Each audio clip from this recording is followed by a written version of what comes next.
पर सी है सूडोथीसियम।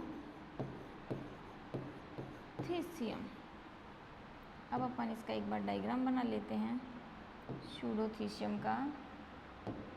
सूडोथीसियम भी किसके समान होते हैं? पेरिथीसियम के समान ही होते हैं। मतलब इस तरीके से इसके अंदर चारों तरफ सेल वॉल का फॉर्मेशन हो जाता है, लेकिन सेल वॉल के फॉर्मेशन के साथ साथ इसके अंदर क्या प्रेजेंट होते हैं? पूरे पाए जाने वाले एसआई जो होते हैं, उन एसआई के साथ साथ इसके अंदर इस टाइप के स्ट्रोमा प्रेजेंट होते हैं। ये स्ट्रोमा पैरेन्काइमा से बने हुए होते हैं, पैरेन्काइमा टिश्यू से, और ये प्रेजेंट होते हैं इस तरीके से इसके अंदर एसआई। और ये जो एसआई प्रेजेंट होती हैं, इसी के साथ साथ इसमें क्या प्रेजेंट होते हैं? ये पैराफाइसिस प्रेजेंट होते हैं, ये पैराफाइसिस प्रेजेंट होते हैं। एक इसके अंदर इस तरीके से 8 1 2 3 4 5 6 7 8 एस्कोस्पोर भरे हुए होते हैं।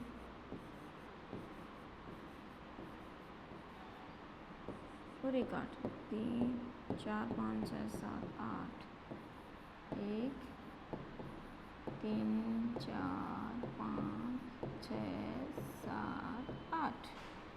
इस तरीके से अब अपन इसमें भी लेबलिंग कर देते हैं।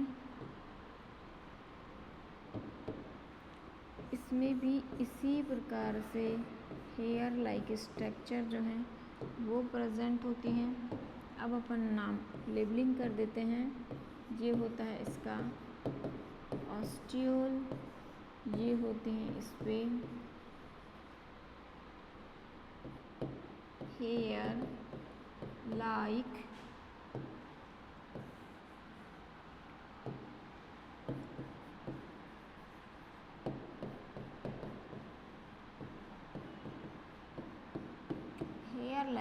स्ट्रक्चर, ये इसके अंदर प्रेजेंट होते हैं।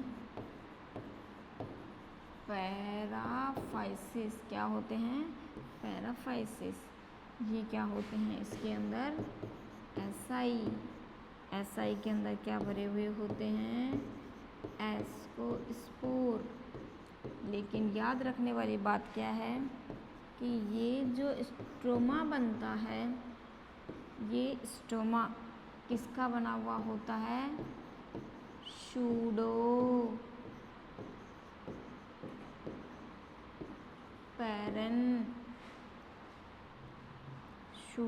पैरेन्काइमा।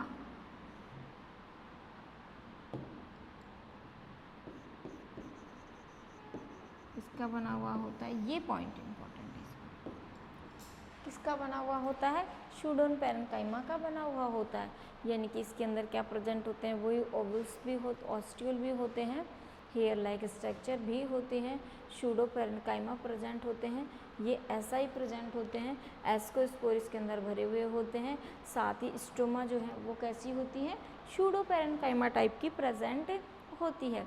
अब अपन एक बार इनको वापस से देख लेते हैं कि चारों के जो डायग्राम्स हैं उन चारों के अंदर क्या असमानताएं प्रेजेंट हैं।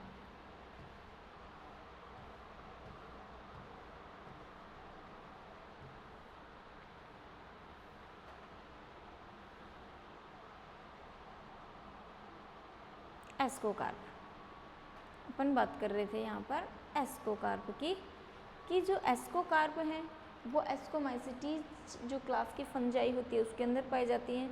और ये कार्प क्या बनाते हैं? कप लाइक स्ट्रक्चर बनाते हैं। किस में पाए जाते हैं? एस्कोमाइसिटीज के सदस्यों में पाए जाते हैं। और ये बनने वाले कार्प कितने टाइप के होते हैं? 4 टाइप के प्रेजेंट होते हैं, जिसमें से एक होता है क्लिस्टोथीशियम, एक होता है पेरिथीशियम, एक होता है एपोथीशियम, और एक क्या होता है? सूडोथीशियम। अब इनमें से अपन एक की बात करते हैं, क्लिस्टोथीशियम की, जिसको यहाँ डायग्राम से मैंने बहुत अच्छे से एक्सप्लेन किया है कि आपको समझ में तो ये आ ही गया होगा कि इसके चारों तरफ एक फ्रैक्टिफिकेशन की वॉल पाई जाती है जो एक सेल वॉल के समान काम करती है। इसके अंदर की ओर बहुत सारे एसआई प्रेजेंट होते हैं और इसके अंदर एक लहरदार थ्रेड लाइक स्ट्रक्चर के अंदर पैराफाइसिस प्रेजेंट होते हैं और इसके अंदर क्या भरे हुए होते हैं, एस्कोस्पोर भरे हुए होते हैं। इनकी संख्या हमेशा फिक्स होती है कि एक एसआई में पाए जाने वाले एस्कोस्पोर की संख्या कितनी होती है, 8 बनती है। या दूसरे तरीके से ये क्वेश्चन ये आ सकता है कि एस्कोस्पोर जिस संरचना में बनते हैं एक समय उनकी संख्या कितनी होती है, फिक्स होती है कि उसकी संख्या 8 होती है। तो ये क्या बन जाते हैं, इस प्रकार से एस्कोस्पोर बन जाते हैं। जैसे ये एस्कोस्पोर मैच्योर हो जाते हैं तो ये चारों तरफ जो इसके ऊपर फ्रैक्टिफिकेशन की वॉल है ये क्या हो जाती है, डिग्रेड हो जाती है, नष्ट हो जाती है। ये वॉल जैसे ही नष्ट होती है तो ये जितने भी एसआई होते हैं ये इससे बाहर क्या होते हैं, बाहर आ जाते हैं और एस्कोस्पोर को मुक्त कर देते हैं और मुक्त हुई एस्कोस्पोर क्या करते हैं, हवा के अंदर फैल जाते हैं। नेक्स्ट अपन बात करते हैं इसमें नंबर 2 की, पेरिथीशियम टाइप की, कि पेरिथीशियम नाम से ही पता चल रहा है किस टाइप का होगा, पेरी आधा ओपन होगा और आधा क्लोज टाइप का होगा। कि पेरिथीशियम टाइप, पेरिथीशियम में एक्चुअल में होता क्या है कि ये आधे क्लोज होते हैं और आधे ओपन होते हैं। कि इसके अपेक्स पार्ट के ऊपर एक ऑस्टियोल जैसी स्ट्रक्चर प्रेजेंट होती है जिसके अंदर बाहर की ओर ओपन होने वाले हेयर्स प्रेजेंट होते हैं और वैसे ही इसके ऊपर चारों तरफ क्या पाई जाती है, फ्रैक्टिफिकेशन की वॉल पाई जाती है। और ये फ्रैक्टिफिकेशन की वॉल क्या करती है, जैसे ही ये एस्कोस्पोर अपनी एसआई के अंदर प्रेजेंट हैं, ये मैच्योर होते हैं तो ये मैच्योर होते ही इनको क्या करते हैं, इस तरीके से बाहर निकालने का काम करते हैं और ये क्या होते हैं, इसकी बॉडी से बाहर निकल जाते हैं और ऐसा होता है एल्बो के अंदर। नेक्स्ट अपन बात करते हैं किसकी, एपोथीशियम की। एपो मीन्स ओपन, ओपन होंगे इसका मतलब प्लेट लाइक स्ट्रक्चर जो है वो प्रेजेंट होगी और प्लेट लाइक जब स्ट्रक्चर प्रेजेंट होती है तो वो इस तरीके के यानी कि पेरिथीशियम टाइप के दिखाई देते हैं। लेकिन पेरिथीशियम में तो क्या था, आधे कवर थे, इसमें आधे कवर नहीं होते, नीचे नीचे केवल एक प्लेट लाइक स्ट्रक्चर जिसमें हम खाना खाते हैं जो बीच में से थोड़ी सी गहरी होती है और उसके जो मार्जिन पार्ट होते हैं उस पर थोड़ी सी उथली हुई होती है। तो इस तरीके की स्ट्रक्चर जो है इसके अंदर बनती है और सेम प्रोसेस उसकी जैसे एस्कोस्पोर बनेंगे, एसआई बनेंगे, पैराफाइसिस बनेंगे।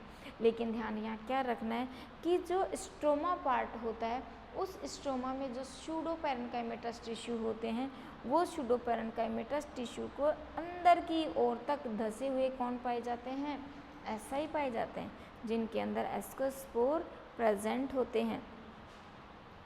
नेक्स्ट बात करते हैं अपन नंबर 4 की यानी कि सूडोथीशियम की। और सूडोथीशियम टाइप के जो होते हैं वो पेरिथीशियम के समान होते हैं लेकिन दोनों में एक अंतर है क्या, कि इसके अंदर जो बनने वाले स्ट्रोमा होते हैं वो सूडोपेरेन्काइमा के बने हुए होते हैं और इसी सूडोपेरेन्काइमा के बेस पे इसका नाम क्या होता है, सूडोथीशियम होता है। तो ये सूडोथीशियम जो है वो अनेक प्रकार की जो फंगस होती हैं जैसे स्क्लेरोस्पोरा ग्रामिनिकोला उनके अंदर भी पाई जाती हैं। तो आज अपना टॉपिक हुआ ये कंप्लीट किसका, एस्कोकार्प का। अब लास्ट पॉइंट बचा अपना एक नंबर 4, एक था ओस्पोर, एक था जाइगोस्पोर, एक था एस्कोकार्प और लास्ट अपना पॉइंट बचा बेसिडियोकार्प। अब अपन बात कर लेते हैं नंबर 4 पॉइंट की,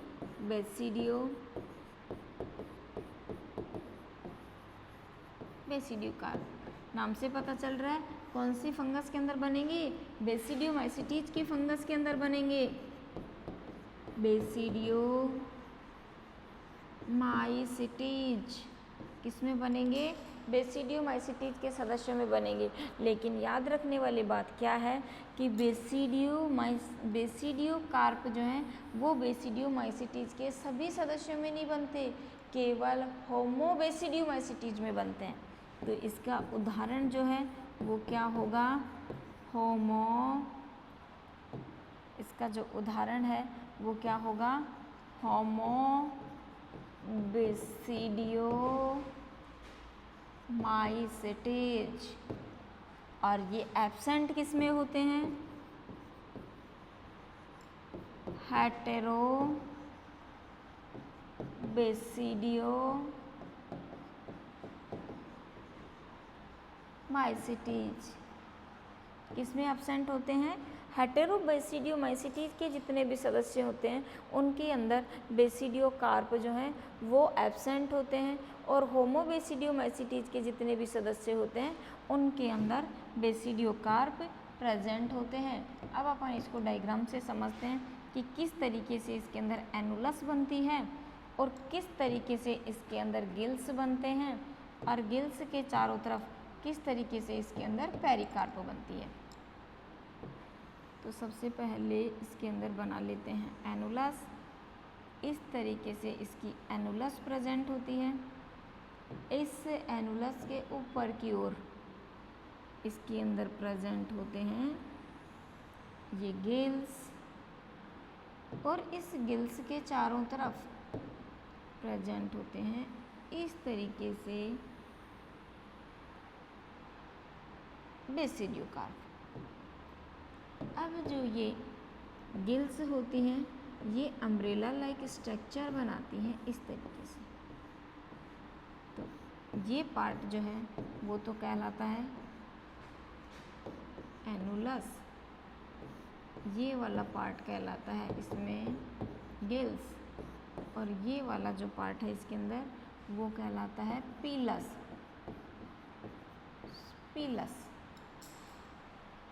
तो ऐसा केवल किस में बनते हैं, बेसिडियोमाइसिटीज के सदस्यों में से भी किस में, होमोबेसिडियोमाइसिटीज के सदस्य होते हैं उनके अंदर बनते हैं।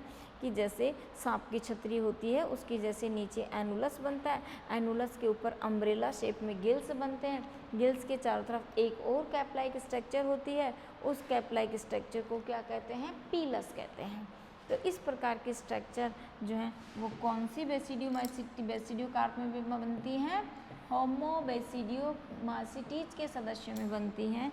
और होमोबेसिडियोमाइसिटीज को भी एक्चुअल में इस फ्रूटिफिकेशन के, इस बेसिडियोकार्प के बनने के आधार पर दो में डिवाइड किया गया है। किस किस में, हेटेरोबेसिडियोमाइसिटीज और होमोबेसिडियोमाइसिटीज। तो जिनमें ये बेसिडियोकार्प नहीं बनता यानी एब्सेंट होता है वो तो सारे क्या होते हैं, हेटेरोबेसिडियोमाइसिटीज, और जिनमें ये बनते हैं वो सारे क्या होते हैं, होमोबेसिडियोमाइसिटीज।